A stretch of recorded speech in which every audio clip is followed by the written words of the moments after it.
नमस्कार, मैं हूं पूजा सिंह और आप देख रहे हैं हमारा अपना उत्तराखंड का ये खास बुलेटिन। चलिए बुलेटिन की शुरुआत करेंगे आज की कुछ खास बड़ी खबरों के साथ।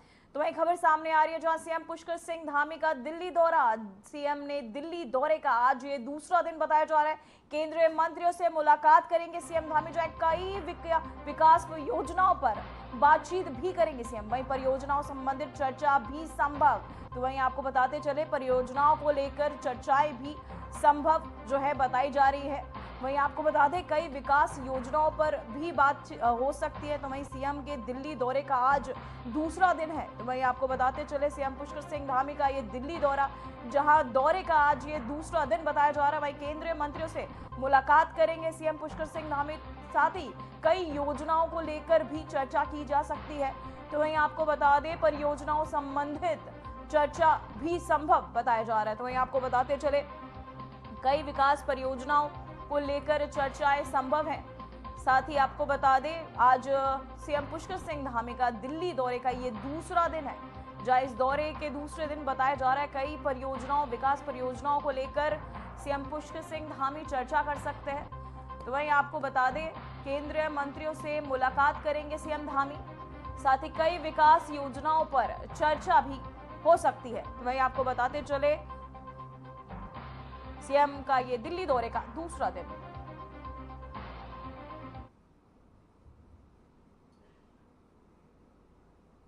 तो वहीं एक और अहम खबर, दरअसल उत्तराखंड में धामी मंत्रिमंडल का जल्द विस्तार की संभावना जताई जा रही है।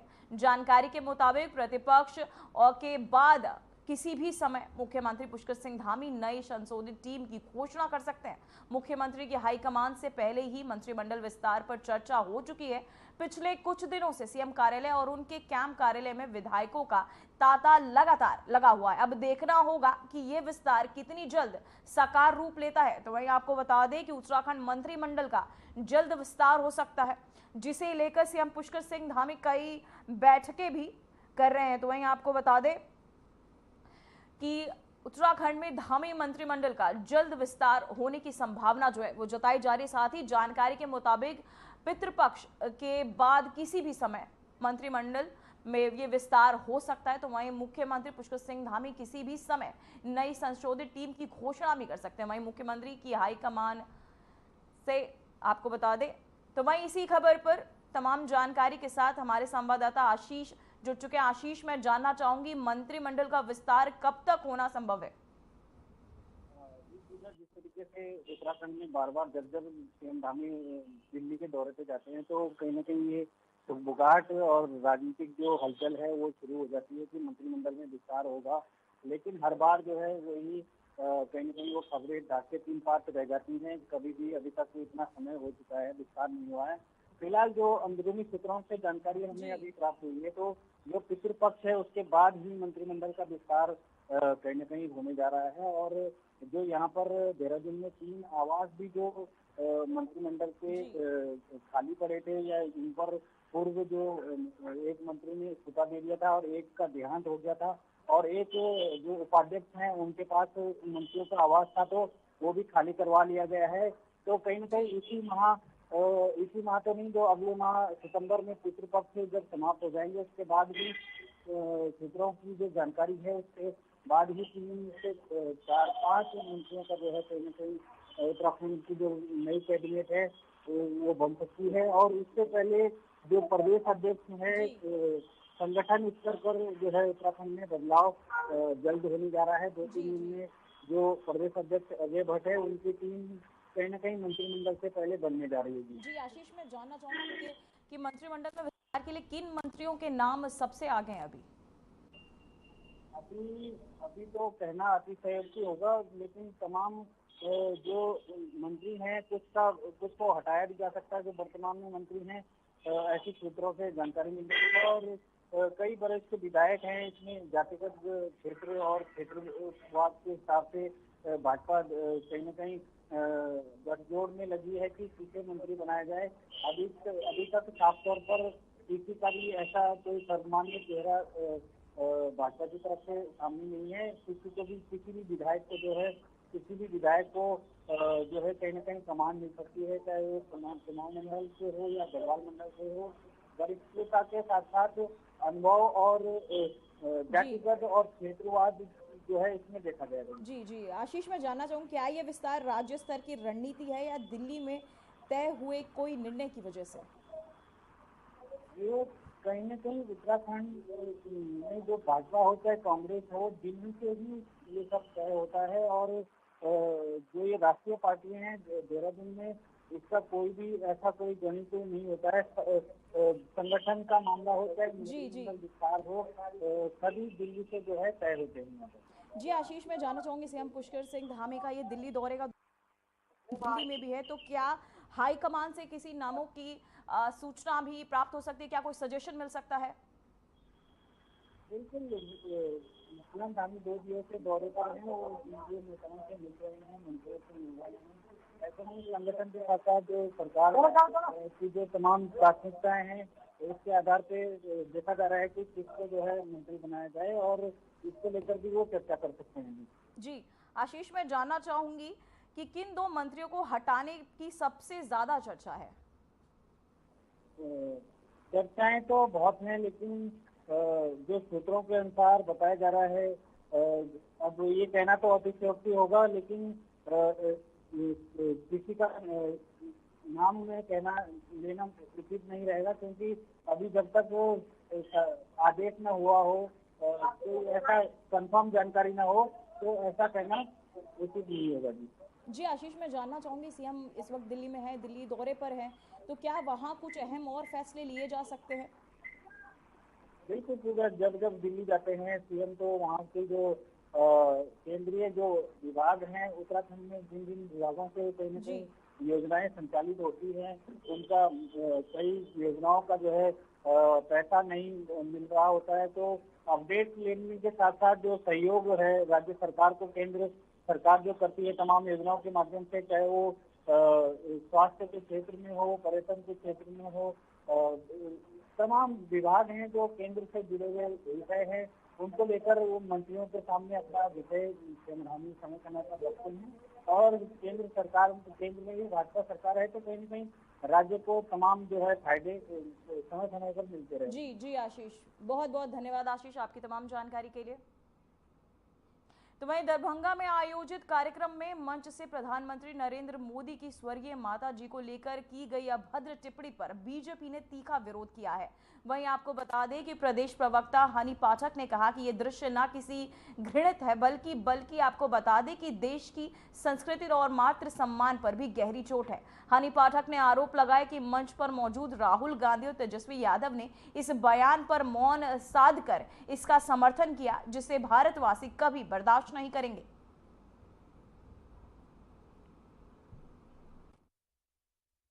देखिए, दरभंगा में जो कल देखने को मिला वो बहुत ही ज़्यादा घृणित दृश्य देखने को मिला, सुनने को मिला।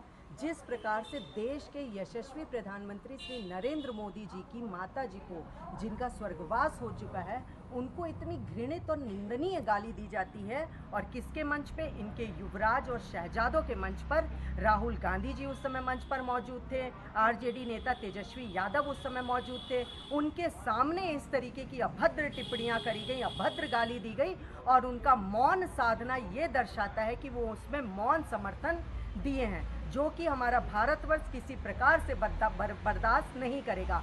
ये हमारे 140 करोड़ भारतवासियों को एक देने वाला वो दंश है जो भारतवर्ष कभी भी भूल नहीं सकता। हमारे सनातन संस्कृति की अगर मैं बात करूं, तो हमारे यहाँ माँ को भगवान से भी ऊंचा दर्जा दिया जाता है। वहाँ पर इस तरीके की अभद्र भाषा निश्चित तौर पर यह सोचने को मजबूर करती कि क्या ये वही प्रियंका गांधी वाड्रा हैं जो यूपी के चुनाव में कहती हैं लड़की हूँ, लड़ सकती हूँ।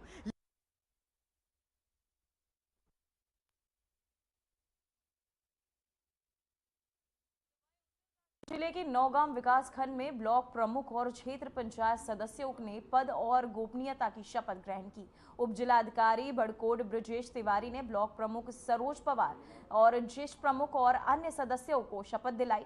नौगांव ब्लॉक के प्रमुख सरोज पवार ने लगातार दूसरी बार ये पद संभाला है। वहीं शपथ ग्रहण समारोह में मुख्य अतिथि यमुनोत्री विधायक संजय डोभाल, बड़कोट नगर पालिका अध्यक्ष विनोद डोभाल और पूर्व जिला पंचायत अध्यक्ष जयदोषा राणा ने आपको आपको बता दें नवनिर्वाचित सदस्य और ब्लॉक प्रमुखों को बधाई और शुभकामनाएं दी हैं।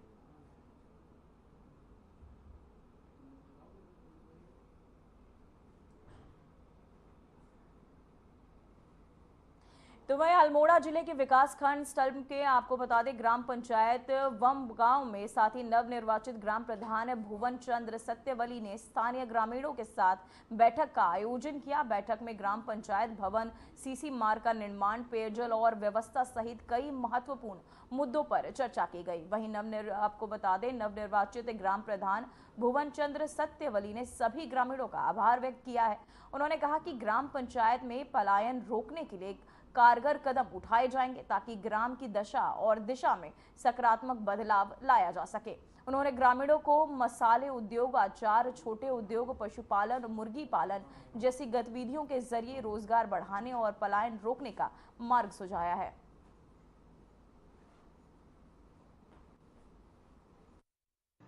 आज हमारे गांव में बैठक हुई थी, ग्राम सभा की पहली संबोधित बैठक थी, जिसमें हमारे ग्राम विकास अधिकारी और ग्राम पंचायत अधिकारी जी भी आए हुए थे। और हमने अपने गांव में जो बैठक करी उसमें कई ऐसे मुद्दे थे जिनके ऊपर की चर्चा करना बहुत जरूरी था। सर्वप्रथम तो मेरे गांव में अभी तक ग्राम पंचायत भवन नहीं था, तो मैंने ग्राम पंचायत भवन के निर्माण के लिए अपने गाँव में दानदाताओं से भी बातचीत करी और उसको आगे पास कराने के लिए ग्राम देहरादून से खबर सामने आ रही है, जहां राज्य के शिक्षक संघ ने किया आंदोलन का ऐलान। 1 सितंबर से निर्देशालय में हड़ताल, शिक्षक दिवस का बहिष्कार पर विचाराधीन। वहीं प्रधानाचार्य की सीधी भर्ती का कर रहे विरोध, शिक्षकों की हड़ताल से शिक्षक प्रभावित। तो वहीं आपको बताते चले प्रधानाचार्य की सीधी भर्ती को लेकर ये विरोध जो है देखा जा रहा है। वहीं आपको बताते चले लगातार ये विरोध देखने को मिल रहा है। साथ ही राज्य के शिक्षक संघ ने किया आंदोलन का विरोध। वहीं 1 सितंबर से निर्देशालय में विरोध प्रदर्शन जो है देखने को मिल रहा है। तो वही खबर ऋषिकेश से है, जहां में पूर्व बीजेपी पार्षद विजेंद्र मोगा ने एक युवक को थप्पड़ मार दिया, जिसका वीडियो सोशल मीडिया पर तेजी से वायरल हो रहा है। मामला एक कुत्ते को लेकर शुरू हुआ था। जब कुत्ता पकड़ने के लिए टीम बुलाने का प्रयास किया गया तो स्थानीय लोगों ने इसका विरोध किया। इसी विवाद के दौरान तनाव बढ़ गया और मोगा ने युवक को थप्पड़ मार दिया। तो वहीं आपको बता दें स्थानीय लोग इसे लेकर विभिन्न तरह की प्रतिक्रियाएं दे रहे हैं। पुलिस ने मामले की जांच शुरू कर दी और आवश्यक कार्यवाही की संभावना जताई जा रही है।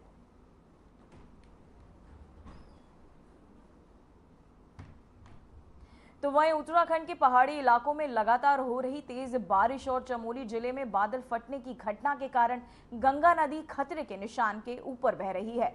इस स्थिति को देखते हुए ऋषिकेश और हरिद्वार में गंगा घाटों के किनारे रहने वाले लोगों को जल पुलिस के तहत तुरंत सुरक्षित स्थानों पर जाने की सलाह दी जा रही है। तो वहीं अधिकारियों ने सभी गंगा घाटों को खाली करा दिया ताकि किसी भी अप्रिय घटना से बचा जा सके। वहीं राज्य आपदा प्रबंधन टीम सतर्क है और बचाव कार्यों को तेजी से अंजाम दिया जा रहा है। वहीं मौसम विभाग ने भी भारी बारिश और बाढ़ की संभावना को लेकर येलो अलर्ट जारी कर दिया है।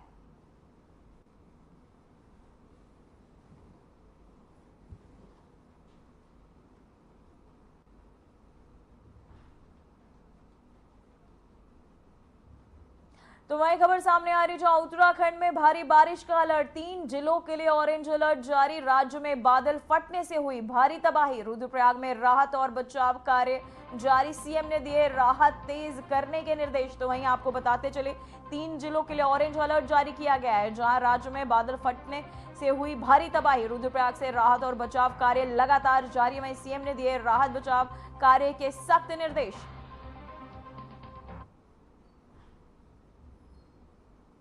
उत्तराखंड में मौसम का कहर जारी है। मौसम विज्ञान केंद्र ने रुद्रप्रयाग, चमोली, देहरादून और बागेश्वर जिलों के लिए भारी बारिश का रेड अलर्ट जारी किया है। बारिश से तबाही की आशंका के बीच एसडीआरएफ उत्तराखंड की टीमें अलर्ट मोड पर है। वहीं अतिवृष्टि से प्रभावित इलाकों में एसडीआरएफ की रेस्क्यू टीमें मौके पर पहुंचकर लगातार राहत एवं बचाव कार्यों में जुटी हुई हैं। आइए देखते हैं इस पर हमारी एक खास रिपोर्ट। रुद्रप्रयाग के बसुकेदार क्षेत्र में भारी बारिश ने तबाही मचा दी है। अतिवृष्टि के चलते कई गांवों में जनजीवन प्रभावित हो गया है। बारिश के कारण रास्ते बंद हो गए हैं और कई लोग अपने घरों में फंसे हुए हैं। स्थिति की गंभीरता को देखते हुए एसडीआरएफ उत्तराखंड की रेस्क्यू टीमें मौके पर पहुंचकर आपदा प्रभावित क्षेत्रों में राहत और बचाव कार्यों में जुट गई और फंसे हुए लोगों को सुरक्षित स्थानों पर पहुंचाया जा रहा है। मुख्यमंत्री ने अधिकारियों को प्रभावित इलाकों में तेजी से राहत कार्य करने और फंसे हुए लोगों को सुरक्षित निकालने के निर्देश दिए। उन्होंने संबंधित जिलाधिकारियों से फोन पर बात कर राहत और बचाव कार्यों को तेजी से संचालित करने के निर्देश दिए। साथ ही मुख्यमंत्री पुष्कर सिंह धामी ने वीडियो कॉन्फ्रेंसिंग के जरिए रुद्रप्रयाग जिलाधिकारी प्रतीक जैन से सीधे ग्राउंड जीरो की स्थिति की जानकारी ली।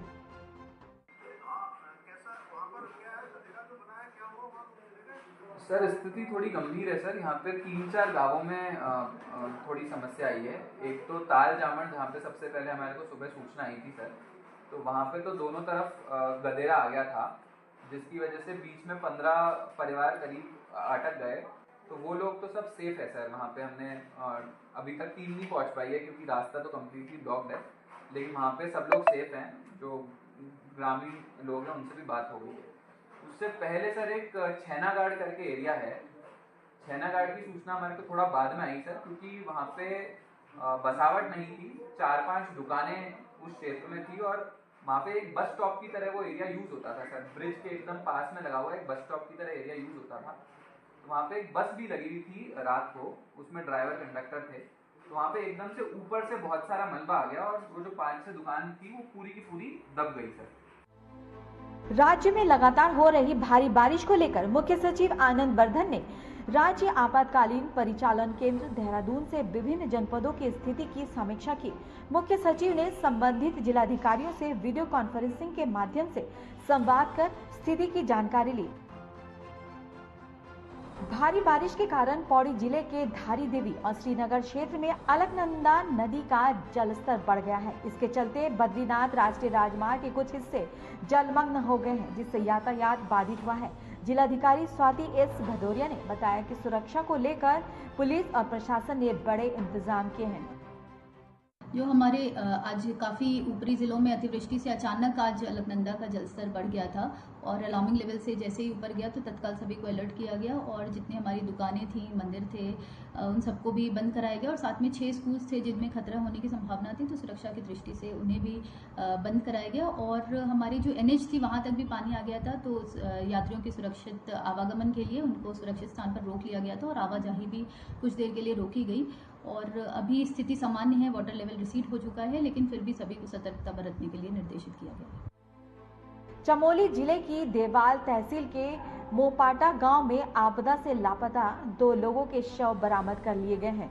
मुख्य विकास अधिकारी डॉक्टर अभिषेक त्रिपाठी ने बताया कि आपदा प्रभावित क्षेत्रों में राहत और बचाव कार्य जारी है।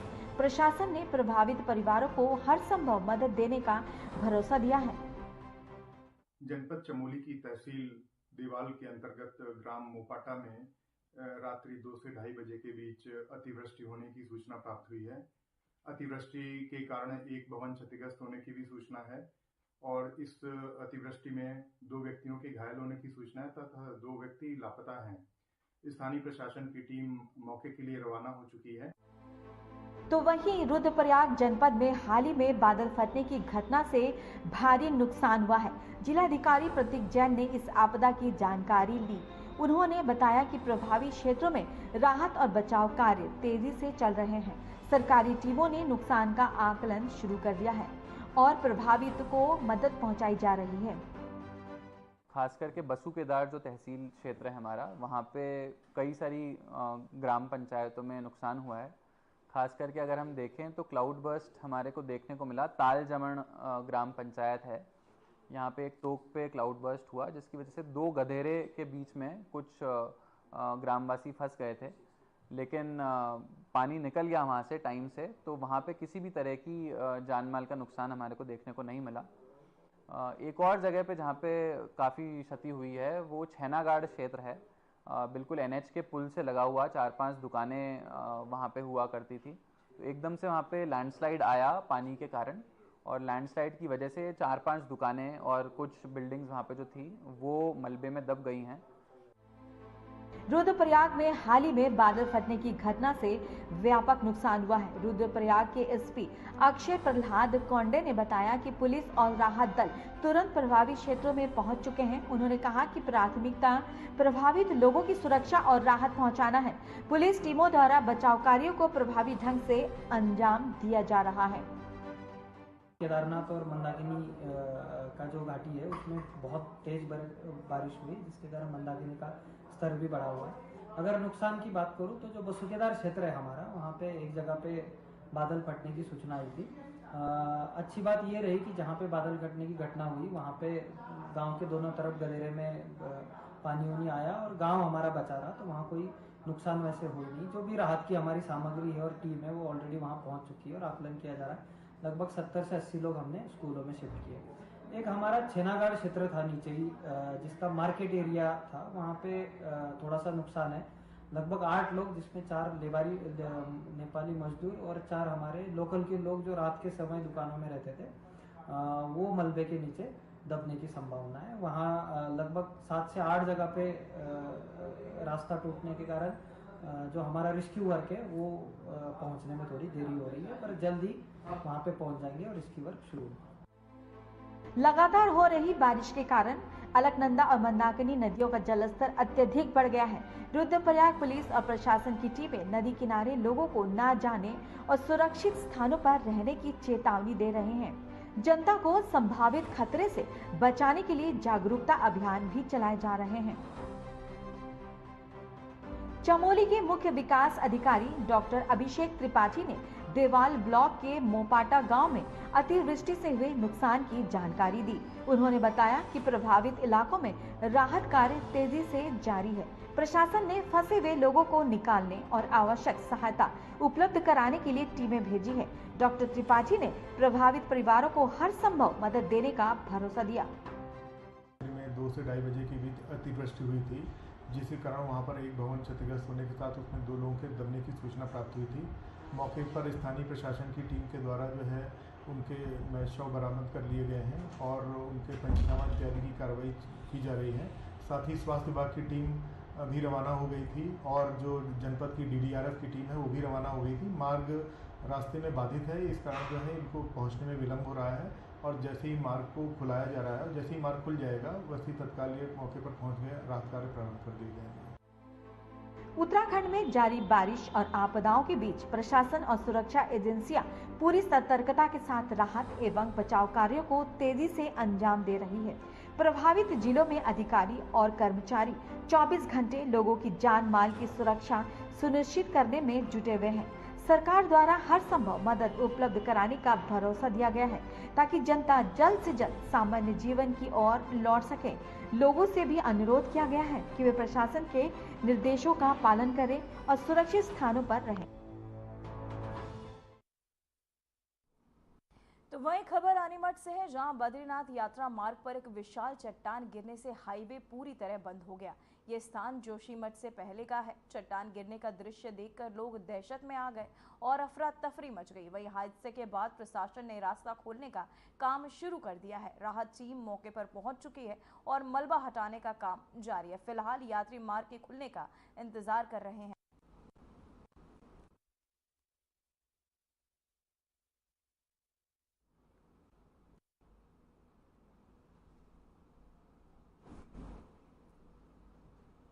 तो वहीं टनकपुर पिथौरागढ़ नेशनल हाईवे स्वाला डेंजर जोन में मलबा आने से पूरी तरह बंद हो गया है। इससे चंपावत पिथौरागढ़ की यातायात व्यवस्था पूरी तरह प्रभावित हुई है। वहीं सैकड़ों वाहन और यात्री मार्ग में फंसे हुए हैं। साथ ही प्रशासन ने सड़क खोलने के प्रयास तेज कर दिए हैं, लेकिन फिलहाल मार्ग बहाली में समय लग सकता है।